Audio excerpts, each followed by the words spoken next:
Where two or more are gathered, there he is in our midst. We remember the love that he shared with us.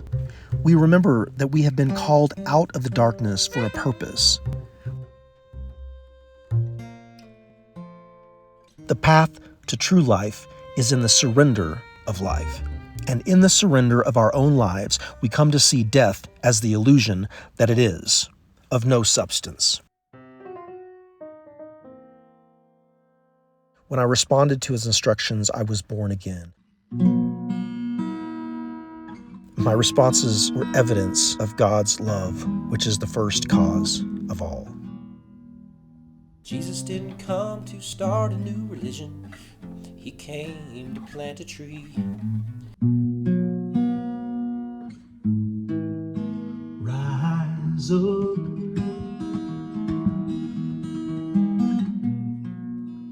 deeper power, deeper love.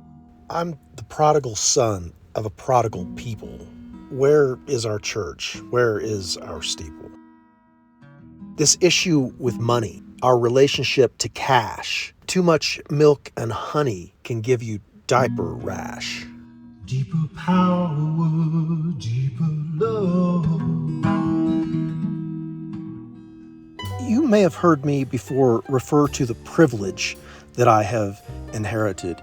It was Jesus, when I was 25 years old, who first informed me that I was the rich young man, that I was that privileged young man, and that in order to follow, I would need to sell my possessions, give to the poor, and come back to him.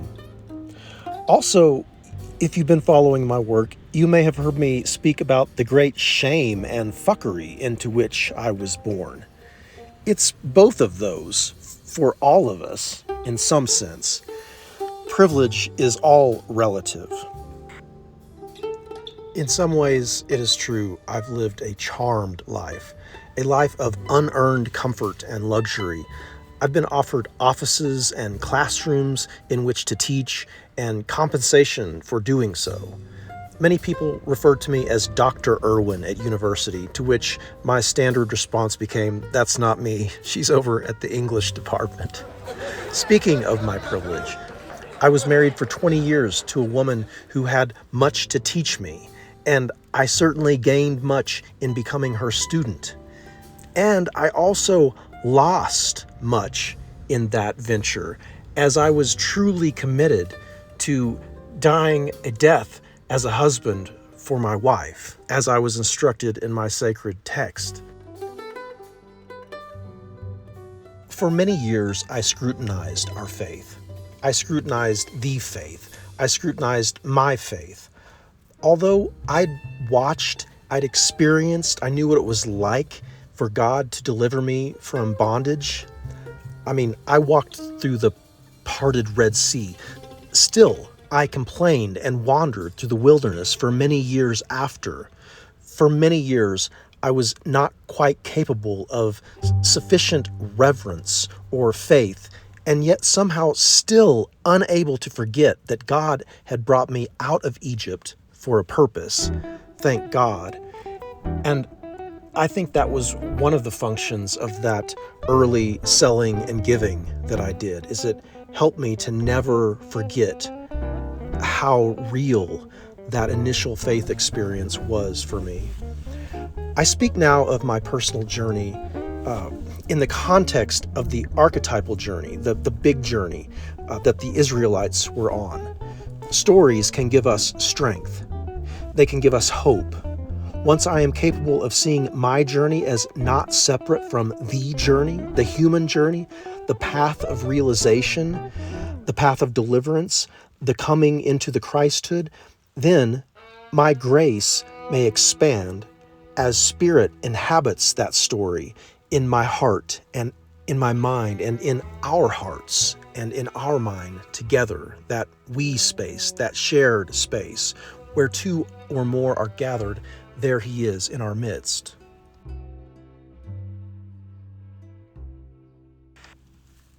And yes, it happens. Even after we see miracles, we can forget. Even after we see God do the impossible in our lives, after we've healed and been healed in our bodies and in our minds, after we've been delivered from Egypt, we still forget. Even after we've walked with him, like Peter, we will still forsake him. It's all part of a great initiation ceremony that we are all a part of, whether you join the religion or not. We join religions just so we can get over them, as far as I can tell. And that is exactly what Jesus was trying to help us understand when he healed on the Sabbath.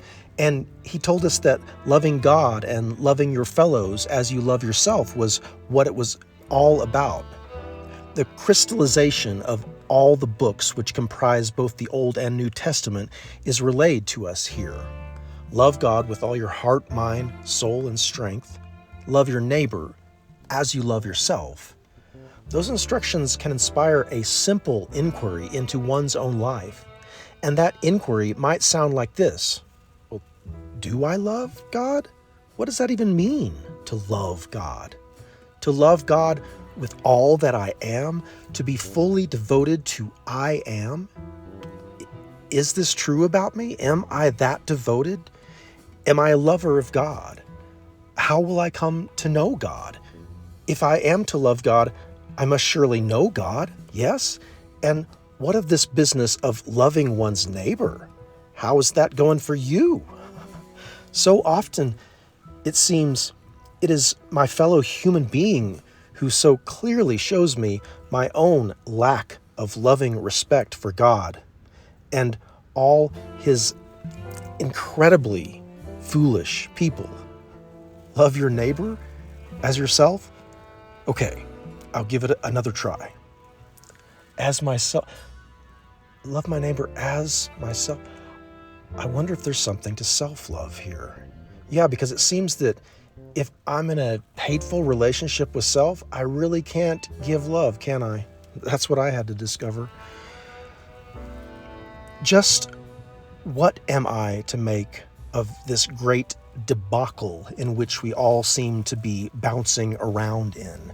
I have found myself so often to be much more concerned with the saving of my own life than the loving of God, and much less so the love of my neighbor. And yet, this is where my Lord keeps drawing my attention.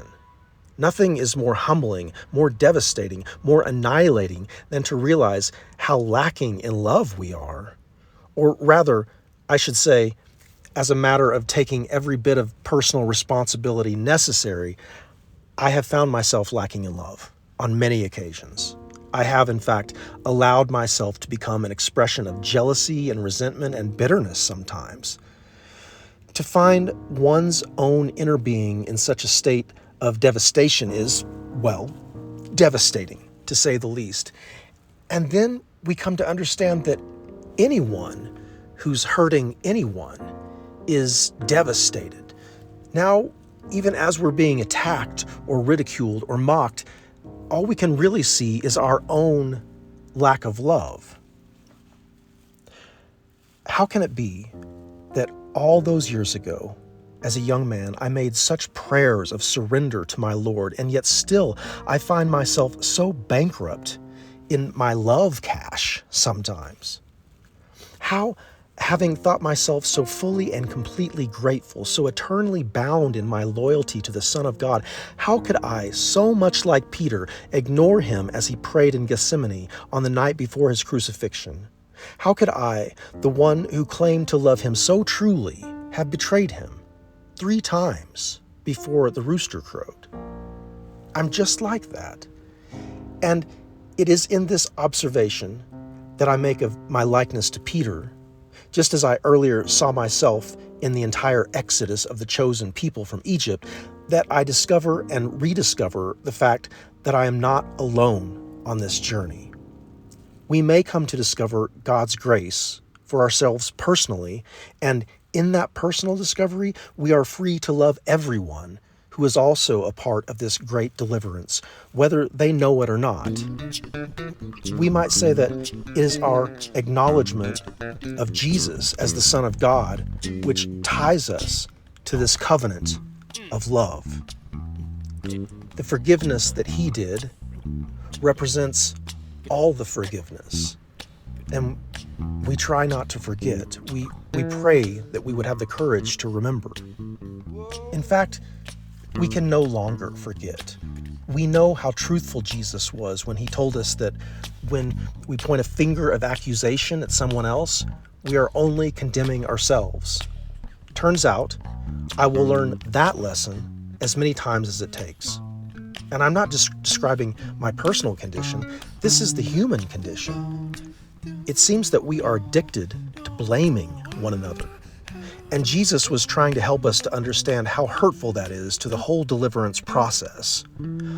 Our deliverance process. Us. We. Nosotros.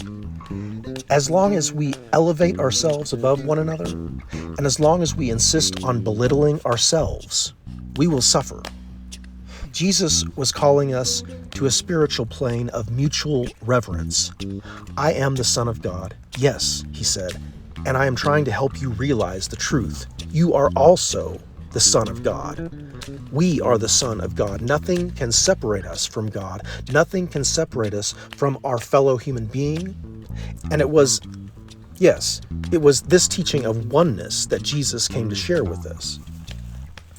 He said, when you enslave your fellow human being, you are truly shackling yourself. When you agree with the accuser, you yourself become the accused. When we condemn, we eventually come to know ourselves as condemned.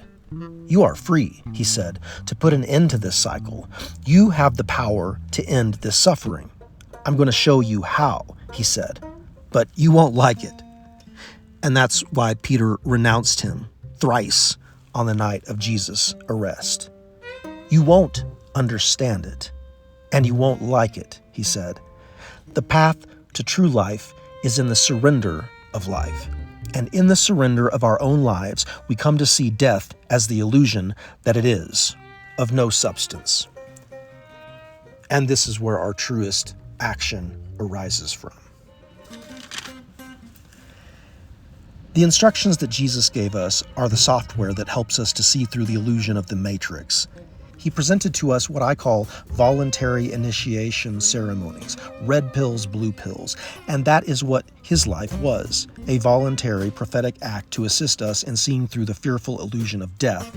And now, even though our vision may appear dim, as if seen through a clouded glass, we still can recall the resurrection that came after his crucifixion. And we remember how the Spirit came and granted us a peace that was passing all of our former understanding. We remember our deliverance from Egypt.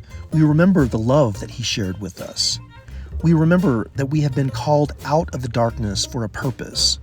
We are messengers of the light, willing to profess this Ancient of Days, which continues to rise from our midst. Love never fails. Jesus said, "My mother and my brothers are those who hear the word of God and do it."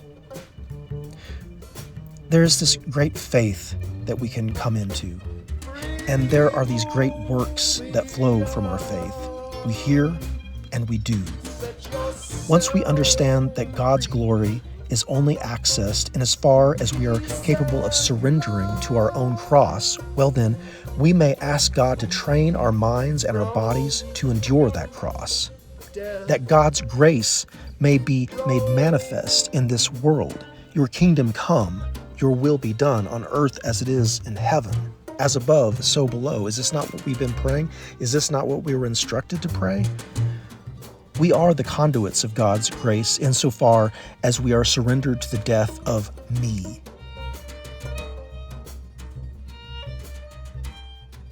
As we learn to surrender to this process, we may come to experience the works that flow through us as the impossible work that only God could do. Thereby, we relinquish any glory that we may take upon ourselves for the good works. In other words, we love because we were first loved. God is primary source, and we are messengers of that source, doers of the word that was already done. Jesus presented to us many opportunities to become doers of the word. The first one I remember responding to is when he told me that if a brother has something against me, that I should make it right with him before I go to temple to worship. I was 22 years old when I read that. I prayed about it, then I called my old friend that had something against me, and I tried to make it right. I discovered that when I became a doer of the word, when I responded to the words of Jesus by faith, my wisdom, my insight, my understanding, all were augmented. When I responded to the teachings of Jesus, I felt like a new creation. When I responded to his instructions, I was born again. Or maybe I was born again, and that is what allowed me to respond. My responses were evidence of God's love, which is the first cause of all. Rise up,